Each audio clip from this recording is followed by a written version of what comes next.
So here's what just detonated inside Washington, and no matter where you stand politically, this is the kind of moment that forces everyone to stop scrolling. In the last 48 hours, a quiet but deeply unsettling chain of events has erupted into what lawmakers themselves are privately calling one of the most dangerous confrontations between a president and Congress in modern history. It began not with a press conference or a tweet, but with a classified document that was never supposed to leave a secure room. A memo, short, dense, and according to multiple people who have reviewed it, absolutely explosive. The allegation at the center of this storm is staggering. It claims that during a period of active military planning, the president personally intervened in defense authorizations, not over strategy, not over intelligence quality, but over politics. Specifically, the memo alleges that key military approvals were delayed while the White House sought public political alignment from senior commanders. If true, this wouldn't just be controversial. It would represent a fundamental rupture in the principle that national defense decisions are insulated from campaign interests. At first, the story barely made a ripple, a few whispers among staffers, a couple of unusually tense closed-door meetings. But then something happened that almost never happens in Washington. Members of Congress from both parties, lawmakers who agree on almost nothing, began comparing notes. And what they believed they were seeing triggered alarm, not spin. Within hours, senior committee members were pulled into secure facilities to review the material. Phones surrendered, doors locked, no staff allowed. According to multiple accounts, the mood inside those rooms shifted quickly from skepticism to shock. This wasn't a vague accusation or secondhand intelligence summary. The memo reportedly outlined a timeline, direct communications, and explicit instructions that tied military authorization delays to political expectations. That's when the situation crossed from another political controversy into something far more serious. Because disagreement over policy is normal. Even fierce disagreement between Congress and a president is part of the system. But the moment lawmakers believe a president may have leveraged national security for personal political benefit, the entire equation changes. That's not about left versus right anymore. That's about the core mechanics of civilian control of the military. By the following day, an emergency meeting was convened. Not announced, not televised. A bipartisan group gathered behind closed doors to decide what to do next. And this is where the story takes a turn that few people expected. Instead of splitting along party lines, the room reportedly split along a different axis. Those who believed silence would make them complicit, and those who feared what speaking out would unleash. Careers were openly discussed, primary challenges, donor backlash, security concerns. This was not abstract. Everyone in that room understood the personal cost of breaking ranks. And yet, after hours of debate, something remarkable happened. A decision was made to act collectively, not to launch an impeachment inquiry, not to issue a vague statement of concern, but to take one of the rarest and most severe steps Congress can take short of impeachment, a formal public demand that a sitting president resign. That alone should tell you how extraordinary lawmakers believe the situation to be. Resignation demands are not symbolic gestures. They carry no legal force, but they carry enormous political weight. They signal that a line has been crossed so clearly that normal mechanisms of oversight feel insufficient. Historically, they emerge only when lawmakers believe the presidency itself is being damaged by continued occupancy. When the draft letter began circulating among the group, its language was reportedly blunt to the point of discomfort. It did not hedge. It did not speculate. It stated that if the allegations described in the memo were accurate, then the president had violated his constitutional obligations as commander-in-chief by subordinating national defense considerations to personal political objectives. For some lawmakers, signing that letter meant detonating their own careers. And yet names were added, slowly at first, then faster. By the time the letter was finalized, the list included members from both parties, including figures who had previously defended the president through controversies that would have ended most political careers. That's what made this moment different. This wasn't a group of longtime critics seizing an opportunity. This was a fracture inside the president's own political coalition. When the letter was finally made public, Washington reacted in disbelief. Lawmakers read it not on social media, but on the House floor. The words echoed through the chamber. Allegations of national security being used as leverage, of military readiness placed at risk, of trust between civilian leadership and the armed forces being compromised. What followed was immediate and volatile. Supporters of the president dismissed the letter as a hoax, a fabrication, an attack orchestrated by entrenched enemies. They focused on the leak itself, arguing that classified information should never have reached Congress in this way. Critics countered that the method of disclosure did not negate the seriousness of what lawmakers said they reviewed. And that's the central tension now gripping Washington, because there are only two possible realities here. Either the allegations outlined in that memo are false, in which case multiple senior lawmakers from both parties are misrepresenting what they reviewed inside secure facilities, or the allegations are substantially accurate, in which case the implications are profound and destabilizing. There is no comfortable middle ground. Legal analysts watching this unfold are already describing it as a slow-motion constitutional crisis. Not because a law has already been broken in a court-proven sense, but because the norms that govern how power is exercised at the highest level appear to be under unprecedented strain. The Constitution grants the president enormous authority over military operations, but that authority is predicated on the assumption that it is exercised in the national interest, not as a tool of personal leverage. Military experts are also paying close attention because the damage here goes beyond politics. If service members believe that operational decisions can be delayed or accelerated based on political loyalty, the trust that underpins civilian-military relations begins to erode. And once that trust cracks, it is extraordinarily difficult to repair. Behind the scenes, party leadership is scrambling, emergency calls, strategy sessions, competing narratives being tested and discarded. Some want to rally behind the president and attack the process. Others are warning that ignoring the substance of the allegations could permanently damage the party's credibility on national security. Meanwhile, the president has responded with fury. Public statements rejecting the allegations outright. Attacks on lawmakers who signed the letter. Claims of conspiracies and deep state manipulation. And while none of that is surprising politically, legal observers note that the intensity of the response has only amplified scrutiny. Because when accusations of this magnitude surface, the public doesn't just listen to denials. They watch reactions. They analyze who is deflecting, who is engaging, and who is trying to change the subject. And now, with more lawmakers reportedly requesting access to the memo, the question hanging over Washington is no longer whether this story will grow. It's how fast and in which direction. Because if additional members of the president's own party break ranks, the political gravity shifts dramatically. What felt unthinkable days ago begins to feel possible. And once that threshold is crossed, events move very quickly. This isn't just about one document or one demand letter. It's about whether the guardrails that separate personal politics from national defense are still holding, or whether they're already bending under pressure. And the next phase of this story may determine which it is. As this unfolds, one of the most overlooked aspects of the situation is how rapidly the internal dynamics inside Congress are changing. Normally, party discipline acts like gravity. It pulls everyone back into line. Even lawmakers who privately disagree with a president often decide that silence is safer than rebellion. But this time, that gravitational pull appears to be weakening. According to people familiar with the internal discussions, lawmakers are no longer asking whether the allegations are politically inconvenient. They're asking whether failing to respond could expose them to something far worse down the line.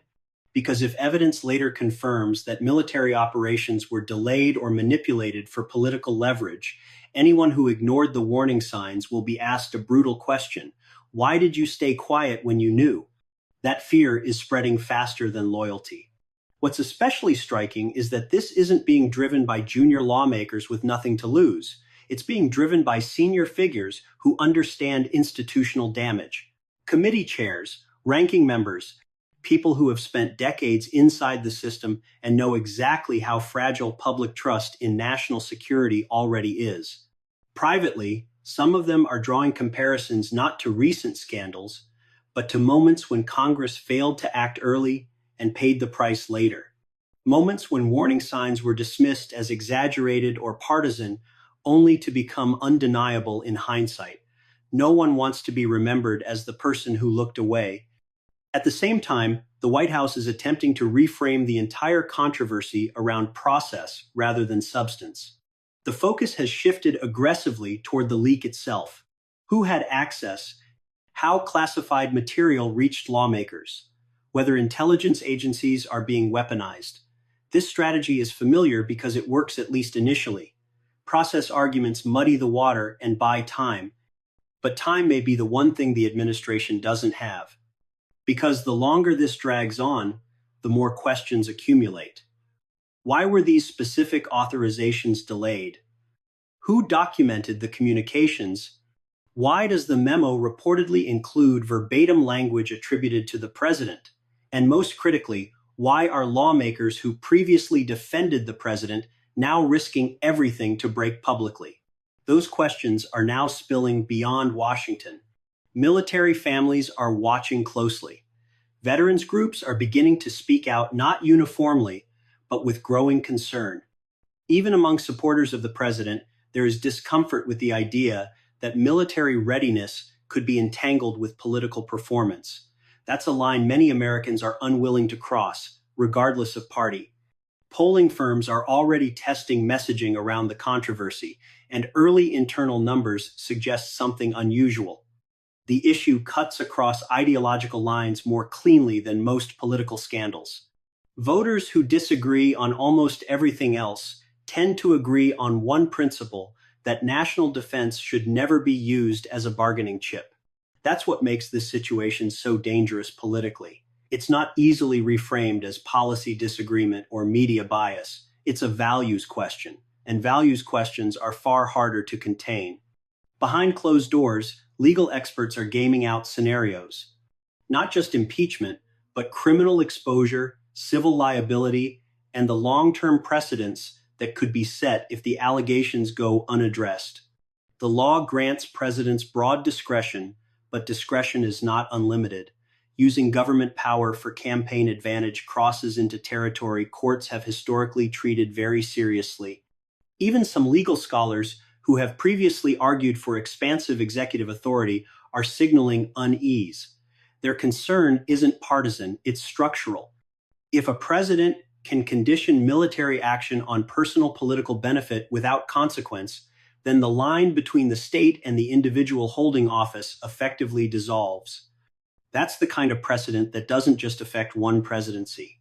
It reshapes the office itself. And this is where the pressure campaign intensifies.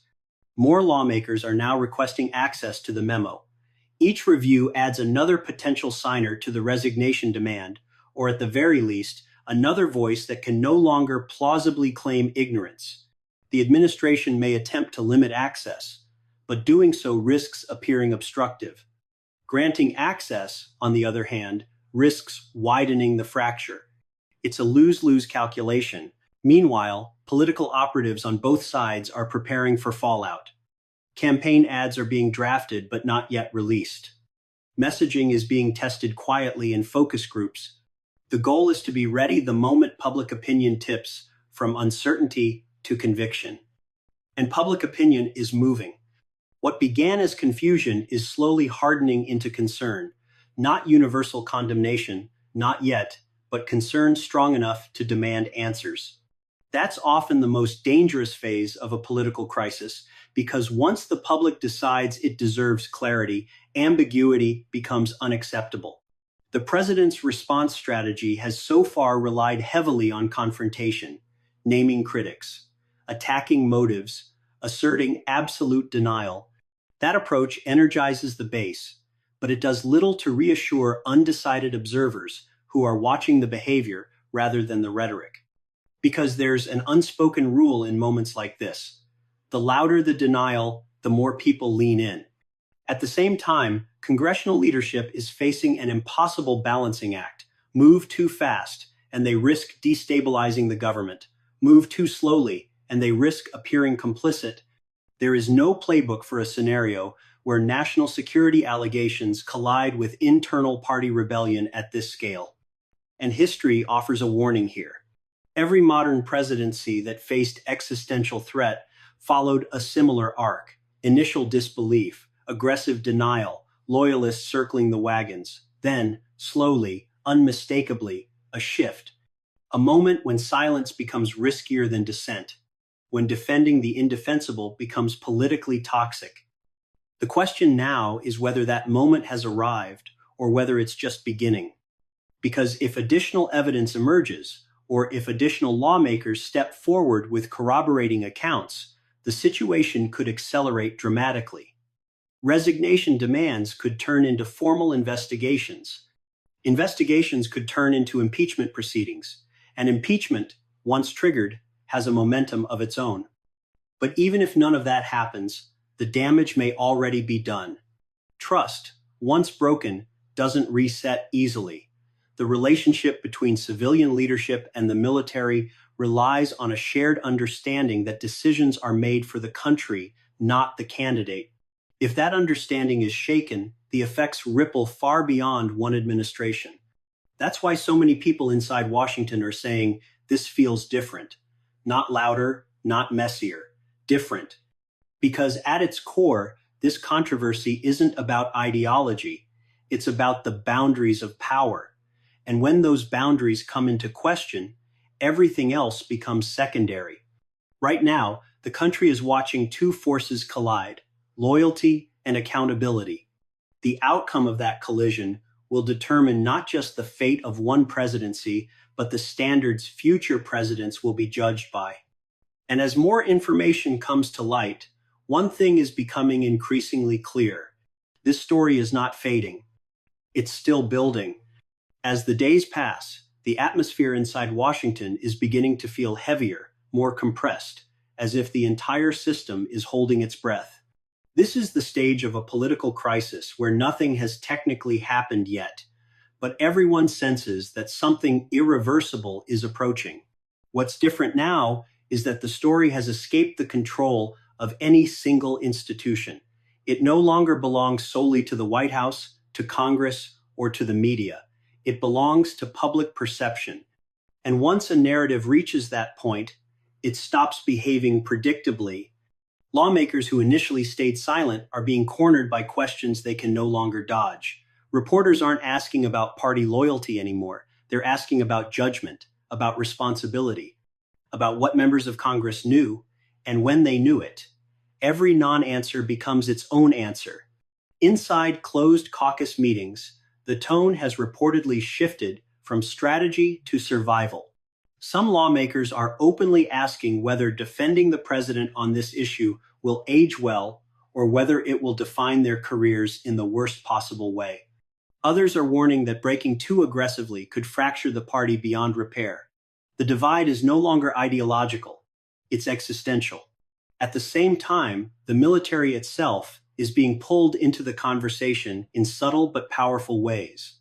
Retired officers are speaking more openly, not issuing direct condemnations, but expressing concern, that carefully chosen word that carries enormous weight in military culture. They talk about norms, about trust, about the danger of politicizing command structures that rely on apolitical obedience to civilian leadership. Those statements land differently than partisan criticism. When people who have spent their lives inside the chain of command express unease, it resonates far beyond Washington.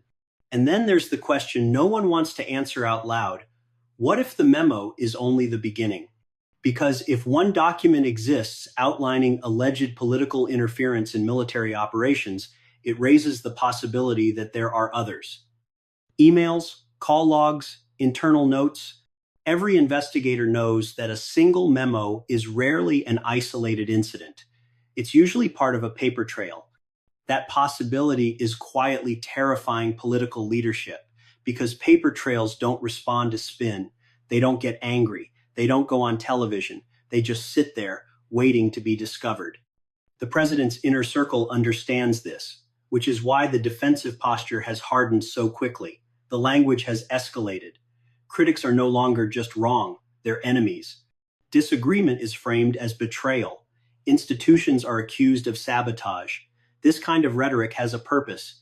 It draws a line that forces people to choose sides.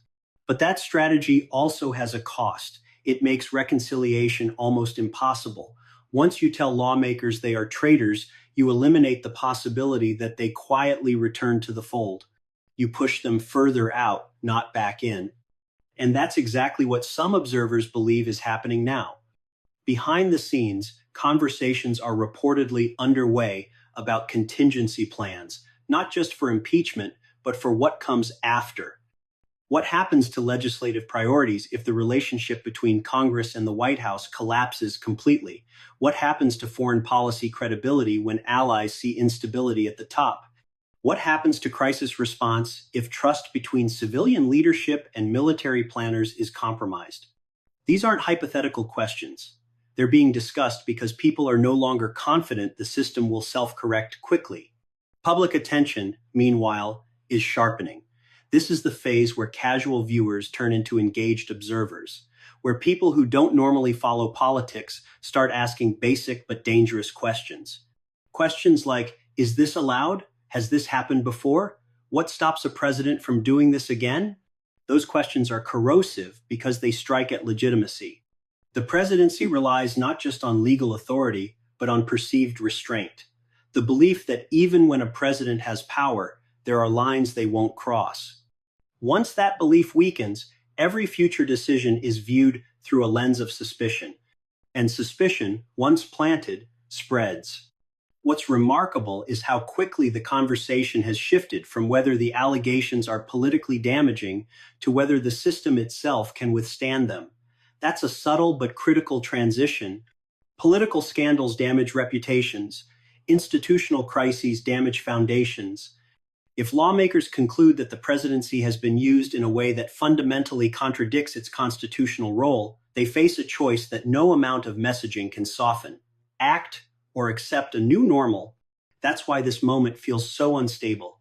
No matter how this ends, it will leave a mark.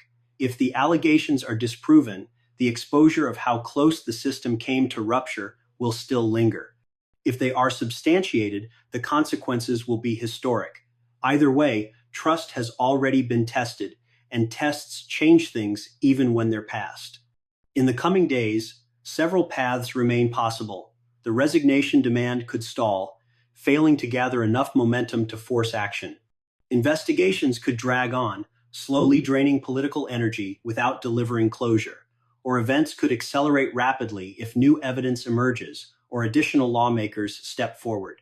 History suggests that when pressure builds quietly and consistently, it rarely dissipates on its own.